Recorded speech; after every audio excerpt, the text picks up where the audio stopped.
Hello team, welcome to my session on Coffee with Prab, and today I'm going to serve you a coffee on testing types. This topic is a part of the CISA certification. So this coffee is exclusively for my CISA subscribers, those who are preparing for CISA exam. In domain 1, testing types, which is compliance testing and substantive testing, is quite testable. And I thought, let me make some coffee on this particular topic. I'm sure once you understand all these questions, once you're able to answer all these questions, by this you can able to answer any kind of a question on testing types. My name is Prab Nair, and for more information, you can refer my LinkedIn profile. One more important thing is, in the last page of this section, I have covered the exam summary. Make sure you should watch this video till the last and do subscribe my YouTube channel with the notification. So let's start with the first coffee shot.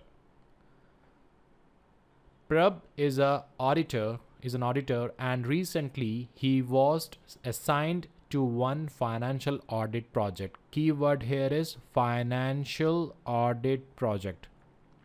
He is currently working on the strategy to collect audit evidences, because this is how we can able to testify the findings. So which of the following provide the most mean no alternate option, a competent audit evidence on the validity of the transaction in a financial systems? So I'm an auditor, I'm planning to do an audit, or I'm collecting the audit evidences, and what is the source which I can use to collect the evidences, especially we're talking about the validity of the transaction. So in this entire question, we're talking about more like a finance, okay? Because we are talking about the transactions, we're talking about the financial systems. So let me go through the options. Option A, documentation review. Option B, drive-through review. Option C, compliance testing, and option D, substantive testing. The thin line, see, documentation review can be any kind of a documentation, but here the question talking about, we are looking for an evidence which is specifically to the validity of the transaction. So automatically documentation with review is automatically removed. Drive-through review is a very high level process. Okay. So we are working on the strategy to collect the audit evidence. Okay, so whenever we're talking about collecting audit evidence, we collect the evidence from any kind of a control. So we need to test the control first. So we have a two type of testing in CISA: compliance testing and substantive testing. Compliance testing is all about testing of the control, checking the absence and presence of the non-financial systems. But in the question, we're talking about the finance only. So I will go with the answer called substantive testing, because substantive testing verify the content and integrity of the evidence. If you ask me, just give me a second.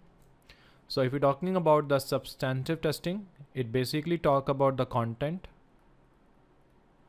It basically talk about the integrity. So any question in the exam talking about the content, integrity of evidence, the answer is substantive testing. And they also involve the complex calculation to verify the account balance, okay, and also used to perform the physical inventory count, PIC, or if you want to execute any kind of a sample transaction to verify the accuracy of any kind of a control, in that case we can go for the substantive testing. Okay, so substantive testing use the audit samples selected by the dollar value or any kind of a number from the characteristics. So always remember, absence and presence of a control is compliance. Number of controls are effective, that is a substantive. Okay. Example, like we have a procedure of inventory management system. So that is a compliance testing. But now we need to validate whether inventory management system working correctly. So we will count the number of system which is a part of the inventory system. So whenever the calculation numbers are involved, then answer is substantive testing. Second coffee shot. Prab is an auditor again, and recently he was assigned to IT audit project. IT. He is currently working on the strategy to collect audit evidences. Which of the following provides the most competent audit evidence on the management policies and procedure? Now this time we're talking about the absence and presence of the compliance. Definitely not a substantive testing, because question is not talking about anything related to the calculations and all. Just question talking about evidence they need, whether they are compliant with the policy and procedure. And we are talking about here the IT audit project. So option A, documentation review. Option B, drive-through review. Option C, compliance testing. And option D, substantive testing. Substantive testing is used for the calculation, checking the verification and integrity of the transactions. But here we are testing the policy and procedure. So the testing that I will refer is the compliance testing, because compliance testing is all about testing of the presence and absence of something. It verifies the policy, procedure which is put in place. We also check whether user access rights, program change control procedures, and other audit logs have been activated. Example of the compliance test is like, comparing the list of person with the physical access to the data center against the HR list of current employee, right? So as per them, they need to be compliant. We're just checking. That is called as a compliance testing. That's why the answer is C, compliance testing. Now, next coffee shot. Which of the following is an example of the compliance testing? User access right, part of IT, yes. Program change control, can we? Performance of the complex calculation. It is a part of a substantive, right? And sample of transaction. If you ask me, I will go with the both. User access rights, we have to check whether they're compliant or not, or they are following any kind of a change control procedure. Example, like I am an auditor and I'm doing an audit of the change management process. The first thing is that I will ask for the SOP, statement of procedures. Okay, and then I will assess the system against this statement of procedure. So that is called as a compliance testing, right? That's why the answer is A and B. Prab is an auditor. He decided to conduct some preliminary assessment of the control to check whether controls are reliable or not. Which testing he should go first? Option A, compliance. Option B, substantive. Option C, control. And option D, documentation review. The answer is basically called as a compliance, because if you go by the testing of a control, the first testing we do compliance, and then we can go for the substantive if it's required. That's why the answer is compliance testing. Next coffee shot. So next coffee shot. So under the compliance and substantive testing, we have some methods. Okay, we do the attribute sampling, we have a stop and go sampling, we have a discovery sampling, we have a precision or expected error rate. And under the substantive testing, we have a variable, unstratified, and stratified mean estimation. Before going to understand any coffee, first we try to understand what is this attribute, stop, and all that. See, attribute sampling is their primary objective is to check the absence and presence of the attribute. Okay, example, I'm doing a GDPR assessment. Okay, so I'm just checking whether we are compliant with the GDPR. But the question is that the sample that we obtain in the GDPR, what we checking in the sample? Are they compliant with PII? So I'm just checking the attribute of the PII. Okay, so it is one of the popular things in a compliance testing. And in this, we're trying to determine whether attribute is present or absent in the sample. Okay, for example, presence of a 1 in 100 units. Okay, I'm just giving an example of presence of PII in the data. So by this, we can get an idea about how much we are compliant with GDPR. So that is called as an attribute sampling. So whenever any question talking about the characteristics, nature, attribute, in which testing we do, the answer is compliance testing. Because in the compliance testing, this is a way to analyze the sample that we have obtained. Second is called as a stop or go sampling. We basically use few errors are expected. So stop and go, we allow the test to be occur without doing any kind of extra effort in the sampling. And we also providing the opportunity to stop the testing at the earliest possible whenever required. So it is a simple form of testing because it reinforces any claims that error are unlikely in the sample population. That is called as a stop and go. Okay, we check, we validate, we will conclude those things there itself. That is called as a stop and go. Third is called as a discovery sampling. Discovery sampling, example, like we have this 100% sampling is used to detect the frauds. Okay, so we have a parameter where the 100% sampling is used to detect fraud. and when the likelihood of the evidence is existing low. So this is basically performed in that case when we are not sure about the effectiveness. So forensic is the excellent example of the discovery sampling. Okay, so this is an attempt to discover the evidences, okay, where we have a probability that okay, in the 100% we will find some accuracy. So summary is absence and presence of the characteristics, that is called attribute. Check on a particular threshold and stop there, that is called stop and go. Any point of time if you're sure about the errors, that is called as a discovery sampling. And last is called as a precisions or expected error rate. I know that it is basically based on a pure judgment. In every 100 I'm sure that okay, in every 10 there will be some error if this transaction happen in the evening. So this is called as a pure judgmental. Based on that we do the control testing. Next is called as a substantive, where we have a variables which is used to designate some kind of a dollars and values. Then we have a unstratified mean estimations, which is used to attempt to project an estimate total of the whole subject population. And the last is called as a stratified mean, where we used to calculate an average by the similar to the demographic things, whereby entire population is divided into smaller group based on the similar characteristics. Example, we have a teenager here. Just give me a second. We have a teenager.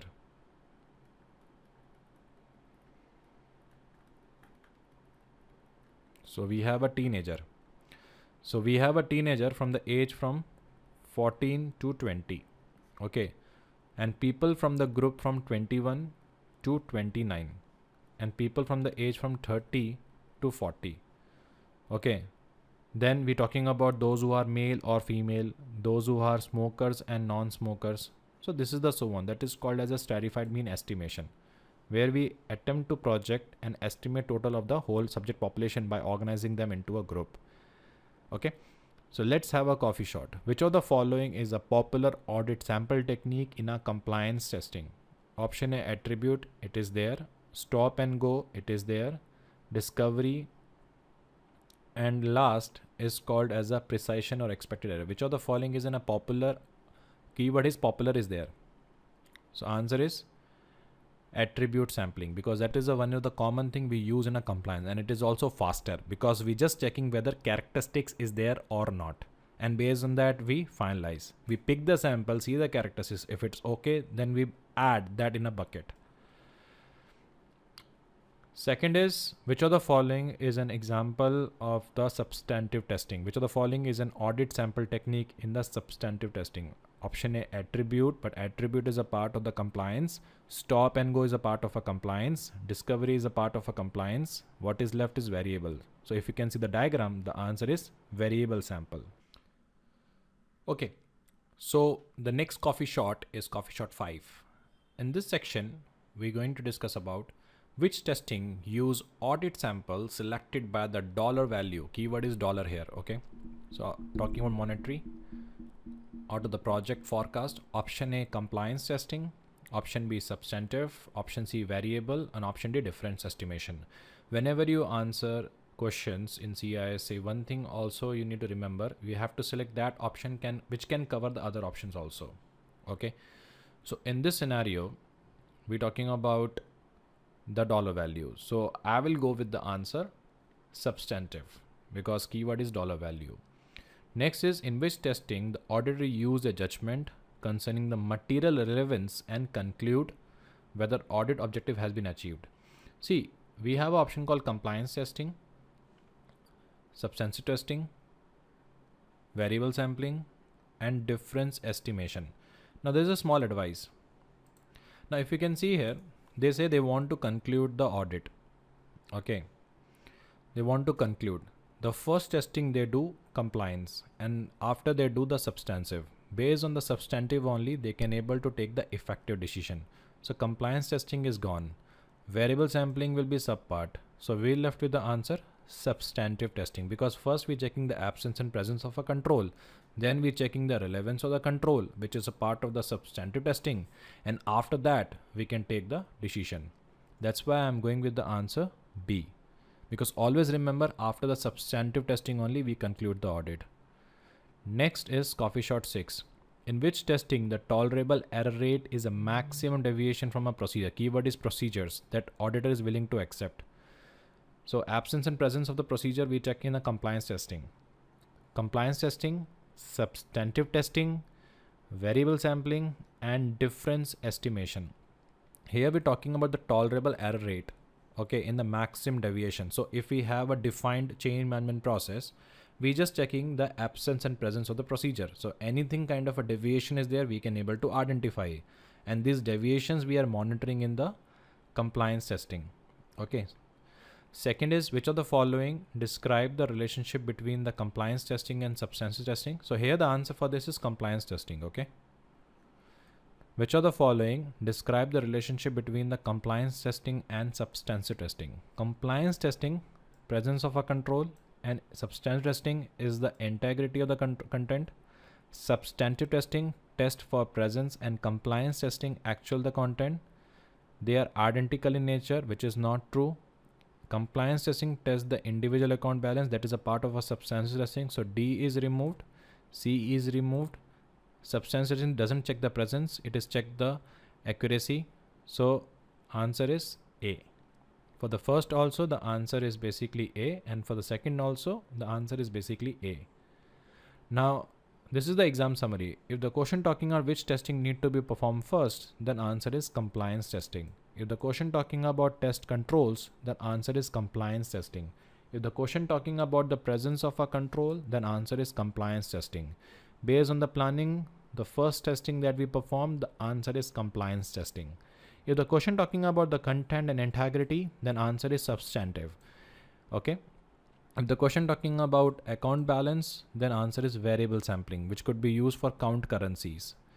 We are using for the forecasting quantify value of inventory, which is happening in the nth verified mean estimation. All these are basically part of the substantive testing. If you're looking for the valid conclusion, we can reach through a sampling. Attribute is all about present or absence. Okay, attribute sampling used in a compliance test. If you want to stop the testing early as possible, then you can go for the stop and go sampling whenever we discover any kind of a deviation. So this is all from my side, and do subscribe for my YouTube channel. I'm planning to upload more videos on the CISA. Thank you so much, subscribers.